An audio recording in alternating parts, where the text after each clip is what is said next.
গিন্নি, ও গিন্নি, বলি আর কত বেলা পর্যন্ত ঘুমাবে গো? সেই 7 সকালে উঠে আমার বাড়ির সব কাজ করা হয়ে গেল, আর মহারানীর ঘুমই ভাঙছে না। বলি আজ কি ঘুমিয়েই পার করবে নাকি গো? বলি কি হয়েছেটা কি শুনি? সকাল থেকে এত চেঁচামেচি শুরু করেছো কেন? চেঁচামেচি করবো না তো কি করব শুনি? কত বেলা হয়েছে সেটা কি তোমার খেয়াল আছে নাকি? মহারানীর মতো বেলা 12টা পর্যন্ত ঘুমাবে নাকি তুমি? তোমার মতো লোকে সংসার থেকে দুবেলা ঠিক মতো কপালে ভাতই জোটে না, আর মহারানী সেই তো দূরের কথা। এই বেলা 12টা পর্যন্ত ঘুমালে কপালে ভাত জুটবে কোথা থেকে? বলো দেখিনি, বলো বলো। হোমা তাই নাকি? তা তুমি 7 সকালে উঠেছো, তা তোমার কপালে কি পোলাও কর্মা জুটলো নাকি? দেখি দেখি। গিন্নি, 7 সকালে মাথাটা খারাপ করো না তো। ঝগড়াটা কে করছে শুনি? আয় করার গুণ নেই, শুধু পারে বউয়ের সাথে ঝগড়া করতে। এত বড় কথা তুমি আমাকে বলতে পারলে?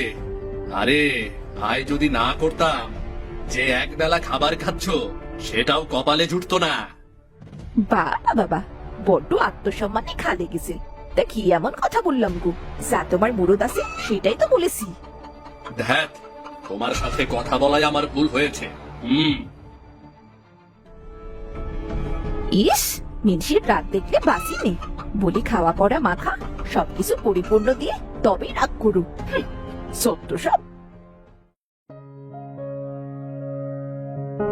ওগো, বলি বর্ষাকাল তো চলে এলো, তা আমাদের ইলিশ মাছ কিনবে না? বৃষ্টির দিনে ইলিশ মাছের ঝোল খেতে কিন্তু দারুণ লাগে। হ্যাঁ গিন্নি, কথাটা একেবারে 16 আনা খাঁটি বলেছ। বর্ষা আর পাতে যদি ইলিশ মাছের ঝোল থাকে তাহলে তো কোনো কথাই নেই। এক হাঁড়ি ভাত কখন যে হাপুস হাপুস করে খেয়ে ফেলবো সেটা বুঝতেই পারবো না। হ্যাঁ গো, তুমি তো জানোই ইলিশ মাছ আমার কত প্রিয়। গরম গরম ভাত আর পাতে ইলিশ মাছের ঝোল থাকবে, আহ, ভাবতেই জিভে জল চলে আসছে। গিন্নি, তোমার পছন্দের জিনিস আর আমি কিনা সেটা আনবো না? এ কি কখনো হতে পারে নাকি? আজই হাট থেকে তোমার জন্য বড় বড় ইলিশ আনবো, তুমি মন ভরে ইলিশ মাছের ঝোল খেও, কেমন? ওমা তাই নাকি? তুমি বড্ড ভালো গো, আমার মুখের কথা মুখে থাকতে সব আবদার পূর্ণ করো। আচ্ছা তুমি থাকো, আমি বরং একটু হাটে গিয়ে দেখি এই বর্ষায় ইলিশের বাজারটা কেমন হয়েছে।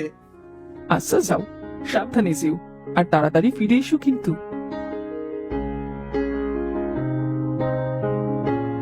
না, বাড়িতে কোনো কাজও নেই, কি যে করবো, একা একা ভালো লাগছে না।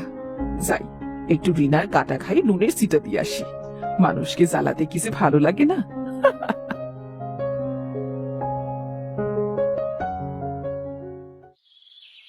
মা, ও মা, কোথায় তুমি?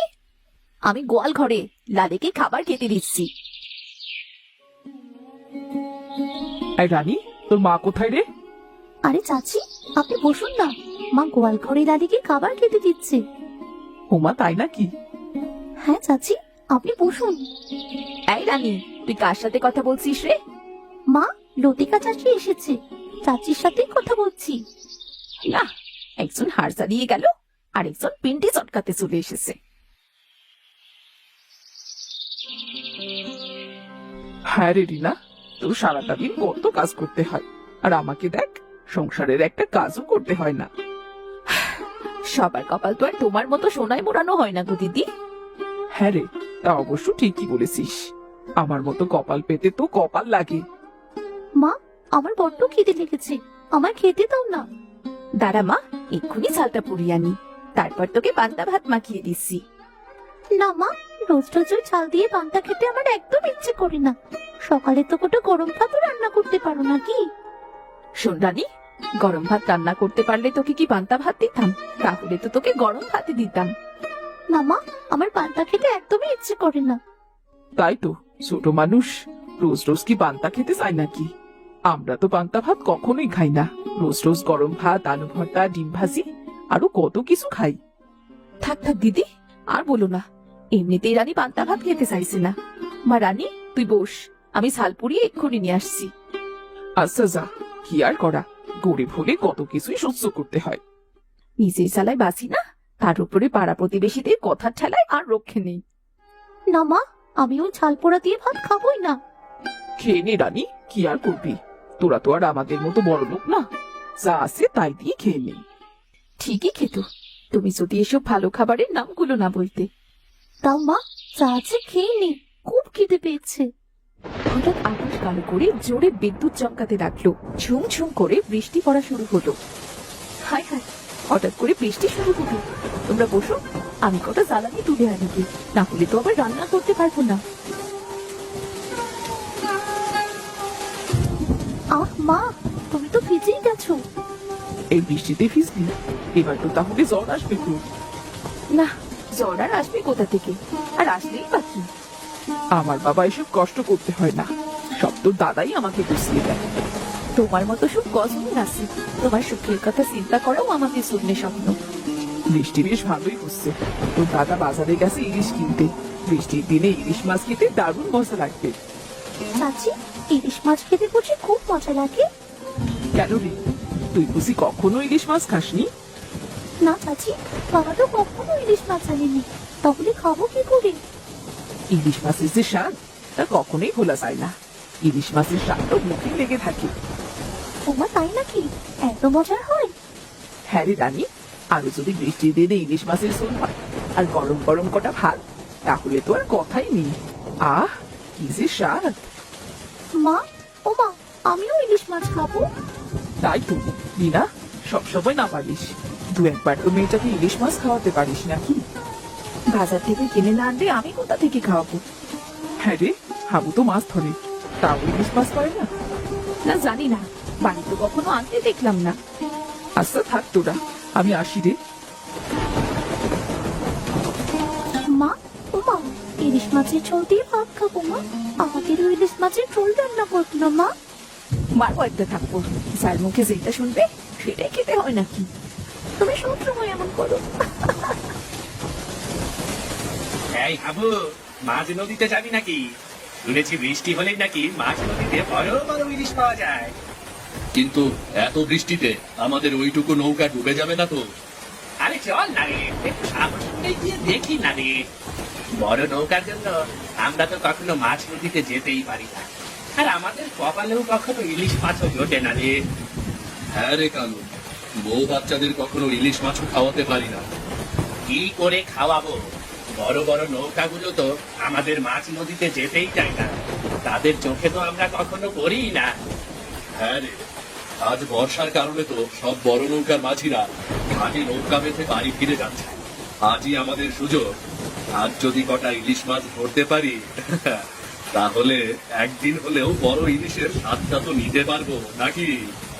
হ্যাঁ রে হাবু, চল চল, গিয়েই দেখি কি হয়, চল।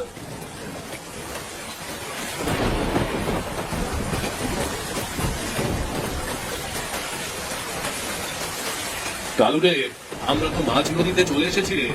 বৃষ্টি তো বেড়েই চলেছে, যদি ঝড় শুরু হয় তাহলে তো প্রাণটাও হারাতে হবে রে। আরে কিচ্ছুটি হবে না, মনে সাহস রাখো তো, ভয় না পেয়ে মাঝ নদীর দৃশ্যটা দেখো, কত সুন্দর, দেখো তো দেখো। হ্যাঁ রে কালু, ঠিকই বলেছিস, কি অপরূপ সুন্দর। আহ, চোখটা জুড়িয়ে যাচ্ছে রে। নাও, এবার ওপরওয়ালার নাম নিয়ে জালটা ফেলো। হাবু আর কালু বেশ কয়েকবার জাল পেতলো, কিন্তু তাদের জালে কোনো মাছ উঠলো না। প্রতিবারই খালি জাল উঠে এলো, দুজনেই খুব হতাশ হলো। কালু রে, এত বার করে জাল ফেললাম, কিন্তু জালে তো কিচ্ছুটি উঠলো না রে। আবুদা রে, সবাই ঠিক কথাই বলে, গরিবের কপালে কখনো ঘি ভাত জোটে না, আমাদের কপালে শুধুই ওই ঝাল পোড়া পান্তা ভাতই জোটে। হ্যাঁ রে, তুই ঠিকই বলেছিস, এই বৃষ্টির সময় কত কষ্ট করে মাছ নদীতে এলাম, কিন্তু কপালে একটা মাছও জুটলো না রে। আকাশের ভাবটাও তেমন ভালো না। চলো হাবুদা, আমরা বাড়িতে ফিরে যাই। কালু চল, একটু সামনে গিয়ে শেষবারের মতো করে একটা জাল ফেলা যাক। মাছ বাঁধলে তো ভালো কথা, আর না বাঁধলে চলে যাব। আচ্ছা আচ্ছা, চলো আর একটু এগিয়ে দেখা যাক, চলো।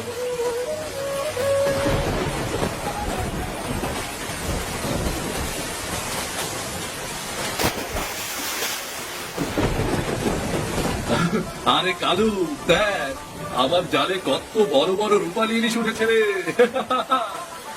আরে বাহ বাহ, মাছগুলো কত বড় বড়, এত বড় ইলিশ মাছ এর আগে তো নদীতে দেখিনি গো হাবুদা। তুই কেন রে, আমিও তো কখনো দেখিনি।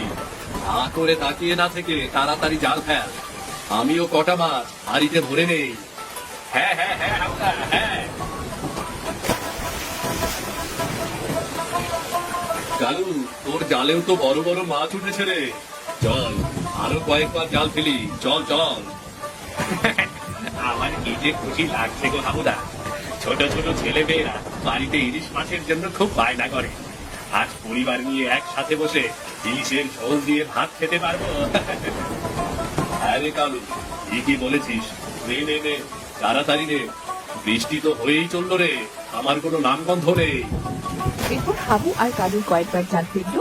প্রতিবারই তাদের জালে ইলিশ মাছ উঠে এলো। এতগুলো ইলিশ একসাথে বাঁধা, এই যেন তাদের স্বপ্ন ছিল। কালু, চল এবার বাড়ি যাই।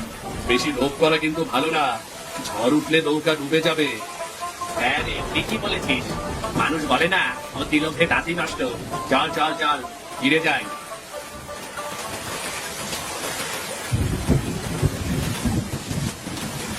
কালু রে, হাড়ি ভর্তি মাছ পেয়েছি। এত মাছ কি করবো রে? হাউদা, চলো বাজারে গিয়ে কিছু মাছ বিক্রি করে দিই, আর কিছু মাছ বাড়িতে নিয়ে যাই। মাছ বিক্রি করে যা টাকা হবে তা দিয়ে বাড়ির সব প্রয়োজনীয় জিনিস নিয়ে যাব, কেমন? হ্যাঁ হ্যাঁ, ঠিক বলেছিস, তাই চল। আজ বাড়িতে রাজার মতো মাথা উঁচু করে ঢুকবো, মনে কোনো ভয় থাকবে না। ঠিক বলেছিস হাবুদা, নদী থেকে বাড়িতে বইয়ের ভয়ে চোরের মতো ঢুকতে হয়। আজ আর মনে কোনো ভয় থাকবে না।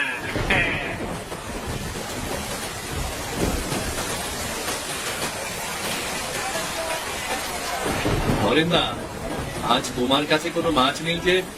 এত তাড়াতাড়ি সব মাছ বিক্রি হয়ে গেছে। আরে হাবু, আজ তো কোনো জেলেই মাছ বিক্রি করতে আসেনি। আজ বাজারে কোনো মাছই ঢোকে। যে বৃষ্টি পড়ছে, জেলেরা সব বাড়িতে মনে হয় নাক ডেকে ঘুমাচ্ছে। এই দেখো, আমরা মাছ এনেছি, দেখো দেখো। আরে বাহ, কি বড় বড় ইলিশ মাছ! বাহ বাহ বাহ, এত মাছ তোরা কোথায় পেলি রে? কোথায় আবার পাবো, মাছ নদী থেকে মেরে এনেছি। খুব ভালো করেছিস। মাছের অভাবে বড় বড় ক্রেতা এসে ফিরে যাচ্ছে। দে দে দে, তোদের মাছগুলো দে, ওজন করে তোদের পাওনা মিটিয়ে দেই। কিরে, ওই বড় বড় মাছগুলো রেখে দিচ্ছিস কেন রে? ওগুলো আমরা বাড়িতে নিয়ে যাবো গো হরেন্দা, আমার মেয়েটা খাবে। আরে, আজ বাজারে মাছ নেই, ওগুলো দিয়ে যা। না গো, ওগুলো দেওয়া যাবে না। ওগুলো বউ ছেলে মেয়ে নিয়ে একসাথে আমরা জমিয়ে খাবো গো। আচ্ছা আচ্ছা, নে তোদের এই যে 2,4,000 টাকা নে তোরা। 2,000 টাকা? ওগুলো দিলে আরো টাকা পেতি। না না না হরেন্দা, ওগুলো থাক। টাকার থেকে পরিবারের মুখের হাসিটাই বড়। চল রে হামুদা, চল চল। ভাগ্যিস কালু তোর কথা শুনে আজ মাছ নদীতে গিয়েছিলাম, না হলে এত বড় বড় ইলিশ মাছ আর 2,000 টাকা কোথায় পেতাম রে বল? হাবুদা, কাল সকাল সকাল নদীর ঘাটে চলে এসো, কিন্তু তোমার জন্য অপেক্ষা করব। মানুষটা সেই সকালে সবটা করে দিল, এখনো কোনো খোঁজ খবর নেই। না জানি বৃষ্টির মধ্যে কোথায় আছে, কি করছে। ও গিন্নি, এভাবে বারান্দায় হাঁটাহাঁটি করছো কেন? আমার কথা ভাবছো বুঝি?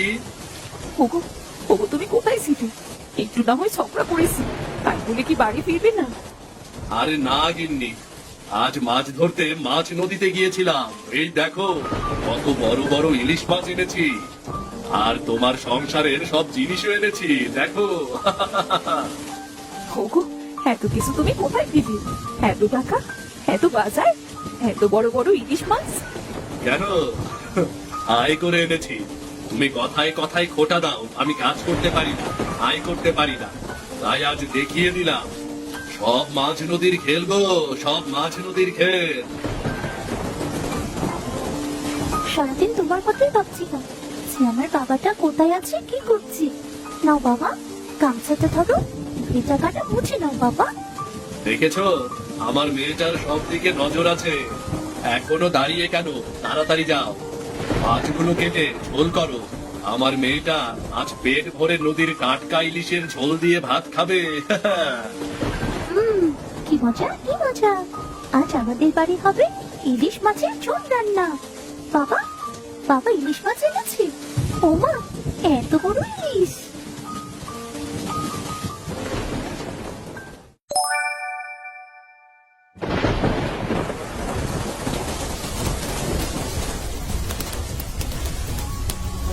আহ, কি সুন্দর ঘ্রাণ! তুই এসেছিস, নে বস এখানে। এই মাছটা খেয়ে বল দেখি কেমন হয়েছে। আগে বলবে না?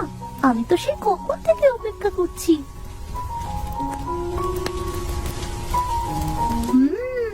খেতে কি মজা হয়েছে গো মা! আমাকে ছাড়াই খাওয়া হচ্ছে নাকি? একটু ডাকবেও না? ইলিশের ঘানে তো ঘরেই থাকতে পারলাম না, আমিও চলে এলাম। এসো এসো, বসে পড়ো, না হলে আর পাবে না। যে স্বাদে ইলিশ মাছে, একদম মুখে লেগে থাকার মতো। আমার পছন্দের ইলিশ ঝোল, তাও আবার এই বৃষ্টির দিনে। সে কবে ইলিশের ঝোল খেয়েছি মনেও পড়ছে না। উপরওয়ালা এবার আমার ইচ্ছেটা পূরণ করলো। এখন থেকে আর কারো মানা শুনবো না। ইলিশ ধরতে মাঝ নদীতে যাব। আমার মেয়েটার মুখে আগে হাসি ফুটাবো, আর খাবারের কোনো কষ্টই হতে দেব না। বারুইপুর গ্রামের জমিদার ওমর সাহেবের ছিল অনেকগুলো পুকুর। গ্রামের সাধারণ মাছ চাষিরা এই পুকুরগুলো কয়েক বছরের জন্য ভাড়া নিত। এমনই একজন চাষির নাম ছিল কাদের মিয়া। শোন কাদের, আমি কিন্তু তোকে 1 বছরের জন্য আমার পুকুরটা ভাড়া দিলাম। এর জন্য তুই আমাকে 1 লক্ষ টাকা পরিশোধ করবি, কেমন? এ নিয়ে আপনি কোনো চিন্তা করবেন না। পুকুর যখন একবার ভাড়া নিয়েছি, আমি আপনার টাকা ঠিক ঠিক শোধ করে দেব। পুকুরের মাছের যদি কোনো ক্ষতি হয়, তার দায়ভার কিন্তু আমি নেব না। সেটার দায় তোকেই নিতে হবে, আর আমাকে সময় মতো টাকা দিতে হবে। ঠিক আছে, আপনি যা বলবেন তাই হবে। যত তাড়াতাড়ি সম্ভব পুকুরে মাছের পোনা ছাড়বো। ওই যে পুকুরটা, যেটা আমার কাছ থেকে ভাড়া নিবি, এত টাকা তুই কোথায় পাবি বলতো? কোথায় আর পাবো? আমার বউয়ের বাপের বাড়ি অনেক বড় লোক, সেখান থেকে বউকে দিয়ে টাকা নেবো। কি বলছিস তুই? তোর বউয়ের তো মা বাবা কেউ নেই রে। আছে বলতে একজন ভাই, আর ভাই কি দিতে রাজি হবে?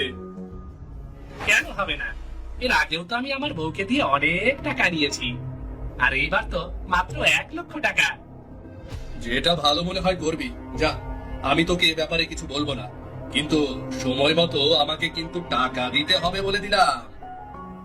আমাকে 2 দিন সময় দিন, 2 দিনের মধ্যেই আমি টাকা জোগাড় করে আপনাকে দিয়ে যাব, কেমন? এ তো গেল জমির দাম, কিন্তু মাছের পোনা ছাড়তে গেলেও কিন্তু টাকা লাগবে। তখন আবার বলিস না কিছু টাকা কম নিতে। আমি কিন্তু পুরো টাকাটা একসাথে নিতে চাই। ওই টাকার ব্যবস্থা আমি করে রেখেছি। মোরল সাহেবের কাছ থেকে কিছু টাকা ধার নিয়ে আসব, এরপর সুদে আসলে সব পরিশোধ করে দেব। মোরল সাহেবকে তো চিনিস না, সে কিন্তু সাংঘাতিক মানুষ। টাকা যদি সময় মতো না দিস, তাহলে কিন্তু তোকে মেরে ফেলবে রে। তাকে আমি খুব ভালোভাবেই চিনি। যাই হোক, এখন আমি যাই, সবকিছুর ব্যবস্থা করতে হবে। যাই আমি।